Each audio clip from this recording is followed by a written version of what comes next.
हजरत इब्राहिम अदहम बयान करते हैं, मेरा गुजर एक चरवाहे के पास से हुआ। मैंने उससे पानी मांगा।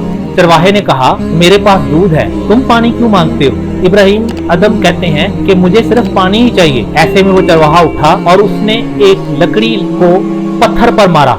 उस पत्थर से साफ और शीरी चश्मा जारी हो गया। इब्राहिम अदम कहते हैं कि मैं बड़ा मुताज्जब हुआ।